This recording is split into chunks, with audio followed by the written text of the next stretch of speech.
મહિલાઓ બની રણચંડી। છેલ્લા 6 મહિનાથી પીવાના પાણી શુદ્ધ નહીં મળતા મહિલાઓ રણચંડી બની છે।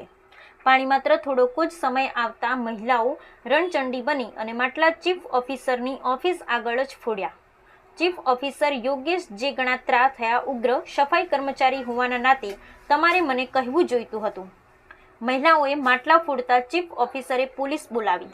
ચીફ ઓફિસર દ્વારા પોલીસ ફરિયાદ કરવાની તૈયારી કરી। પીવાના શુદ્ધ પાણીનો પ્રશ્ન 2 દિવસમાં હલ થશે। પાણીની મોટર બળી ગયાનું રટણ। ડાકોર શહેરને સાફ સફાઈ કરી ચોખ્ખું રાખતા સફાઈ કામદારોના પ્રશ્ન હલ કરવાને બદલે ચીફ ઓફિસરનો ગુસ્સો 7મા આસમાને પહોંચ્યો હતો। હવે સફાઈ કામદારો જાય તો ક્યાં જાય? 3 મહિનાથી લગભગ 50 સફાઈ કામદારોનો પગાર પણ કરવામાં આવ્યો નથી। આમ વિકટ પરિસ્થિતિમાં કામ કરતા સફાઈ કામદારો પર તંત્ર આવી જો હુકમી કરે તો લાચાર સફાઈ કામદારોની સ્થિતિ કફોડી બનવા પામી છે। સફાઈ કામદારોને શુદ્ધ પીવાનું પાણી ક્યારે મળશે? બ્યુરો રિપોર્ટ સંજય ચુનારા, ખેડા। નામ શું છે અને ડાકોર નગરપાલિકામાં કેમ આવ્યા છો? મારું નામ મંજુલાબેન ધીરજભાઈ હરિજન। અમે પાણીના માટે આવ્યા છે। પાણી અમારા નાની ભાગોળમાં નામે આવતું નથી અને આવે છે તોય 5 જ મિનિટ પાણી તૈયારીમાં જતું રહે। નકરું ગંદુ પાણી, આવો ગંદુ પાણી અમે છોકરાઓને પીડાવીએ, છોકરા માદા થઈ જાય તો એની જવાબદારી કોણ રાખશે સાહેબ?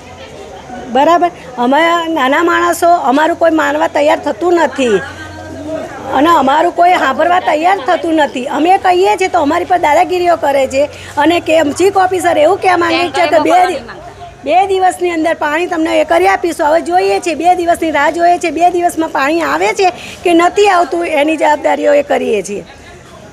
આપનું નામ શું છે અને અત્યારે તમે ડાકોર નગરપાલિકામાં કેમ આવ્યા છો? મારું નામ સ્મિતાબેન છે। અમે ડાકોર નગરપાલિકામાં એટલા આવ્યા છે કે અમારે 6 મહિનાથી પાણી આવતું નથી અને પાણી આવે તો પણ એ ગંદુ જ આવે છે, ગટરવાળું પાણી આવે છે। 5 મિનિટ પાણી ચોખ્ખું આવે, બીજો ટાઈમ પાણી ગંદુ જ આવે, ગટરવાળું। ચીફ ઓફિસરને શું તમે વાત કરી? ચીફ ઓફિસર એમને એવું કીધું કે 2 દિવસમાં કામ થઈ જશે, પણ આવા થાય તો ખરું કહેવાય। બાકી પાણી તો અમારે આવતું છે જ નહીં। અમુકને આવે, અમુકને ના આવે એવું છે। મોટરવાળા પાણી ભરી શકે, જેને મોટર ના હોય એ પાણી ના ભરી શકે। નગરપાલિકામાં કેમ આવ્યા છો તમે? પાણીની માટે। આપનું નામ શું છે? ઉષાબેન, ક્યાં રહો છો આપ? નાની ભાગોળ। આપનું બીજું શું કામ કરી રહ્યા છો? પાણી માટે આવ્યા છે, બીજું કામ કરવા માટે નહીં। કશું કામ ધંધો નહીં, છૂટક કામ કરે છે। 6 મહિનાથી પાણી નહીં આવતું।